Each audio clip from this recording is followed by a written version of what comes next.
ಇವತ್ತು ನಾವು ಊದಲು ಸಿರಿಧಾನ್ಯ ಉಪಯೋಗಿಸ್ಕೊಂಡು ದೋಸೆ ಹೇಗೆ ಮಾಡೋದು ಅಂತ ತೋರಿಸ್ತೀವಿ. ಅದಕ್ಕೆ ನಾನು 2 ಕಪ್ನಷ್ಟು ಊದಲು ಸಿರಿಧಾನ್ಯನ ನೀರಿನಲ್ಲಿ ಒಂದೆರಡು ಸರ್ತಿ ಚೆನ್ನಾಗಿ ತೊಳೆದು ನೆನೆಸಿಟ್ಕೊಂಡಿದ್ದೀನಿ.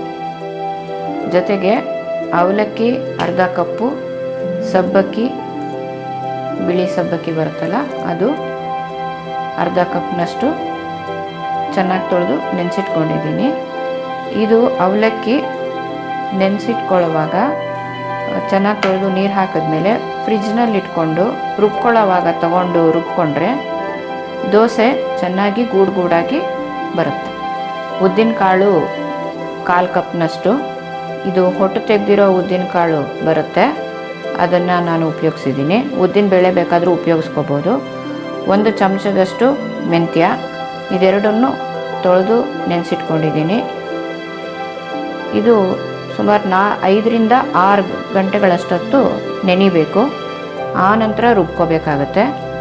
ಆಮೇಲೆ ಉಪ್ಪು 1.5 ಚಮಚದಷ್ಟು ತೆಗೆದಿಟ್ಕೊಂಡಿದ್ದೀನಿ. ಈ ಪದಾರ್ಥಗಳೆಲ್ಲ ನಾವು ಮೆಜರಿಂಗ್ ಕಪ್ ಆಧಾರದ ಮೇಲೆ ತಗೊಂಡು ಇಟ್ಕೊಂಡಿದ್ದೀವಿ. ದೋಸೆ ಹಿಟ್ಟಿಗೆ ಬೇಕಾದ ಪದಾರ್ಥಗಳೆಲ್ಲ ನೆನೆಸಿ ಸುಮಾರು 5 ಗಂಟೆ ಆಗಿದೆ. ಈಗ ಉದ್ದಿನ ಕಾಳು,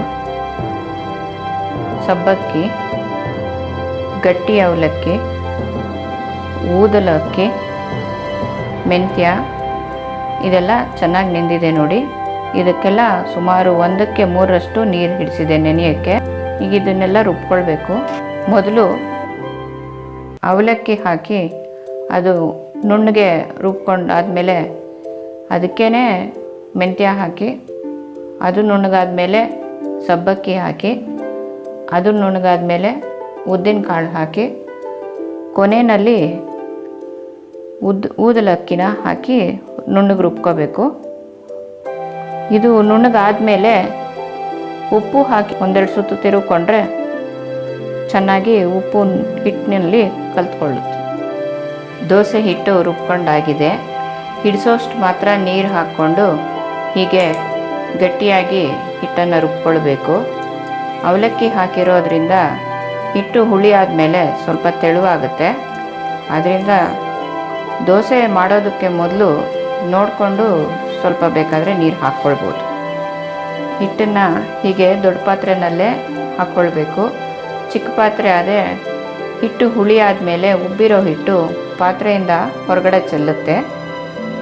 ಈಗ ಈ ಹಿಟ್ಟನ್ನು ಹುಳಿಯಾಗೋದಕ್ಕೆ ಒಂದು ರಾತ್ರಿ ಅಥವಾ 12 ರಿಂದ 14 ಗಂಟೆ ಅಷ್ಟೊತ್ತುವರೆಗೂ ಬಿಡಬೇಕು ನಾವು. ಹಿಟ್ಟು ಚೆನ್ನಾಗಿ ಉಬ್ಕೊಂಡಿದೆ. ಈ ಹದ ಇದ್ದರೆ ದೋಸೆ ಚೆನ್ನಾಗಿ ಬರುತ್ತೆ. 1/4 ಚಮಚಕ್ಕಿಂತ ಸ್ವಲ್ಪ ಕಡಿಮೆ ಸೋಡಾನ ನೀರಿನಲ್ಲಿ ಕರಗಿಸಿಟ್ಕೊಂಡಿದ್ದೀನಿ. ಅದನ್ನು ಇವಾಗ ಹಿಟ್ಟಿಗೆ ಹಾಕಿ ಕಲಸೋಣ. ಈಗ ಈ ಥರ ಹಿಟ್ಟು ಹಾಕಿ ನಿಧಾನವಾಗಿ ದೋಸೆ ಹಿಟ್ಟನ್ನು ಗುಂಡಕ್ಕೆ ತಿರುಗಿಸಿ.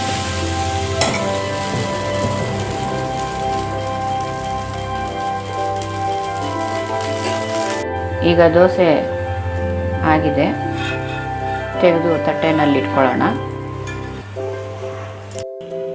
ರುಚಿಕರವಾದ ದೋಸೆ ಸವಿಯಲು ಸಿದ್ಧ ಆಗಿದೆ. ನೀವು ಮನೆಯಲ್ಲಿ ಟ್ರೈ ಮಾಡಿ ನೋಡಿ. ಚೆನ್ನಾಗಿದೆ ಅನಿಸಿದ್ರೆ ಲೈಕ್ ಮಾಡಿ, ಶೇರ್ ಮಾಡಿ, ನಮ್ಮ ಚಾನಲ್ಗೆ ಸಬ್ಸ್ಕ್ರೈಬ್ ಮಾಡಿ.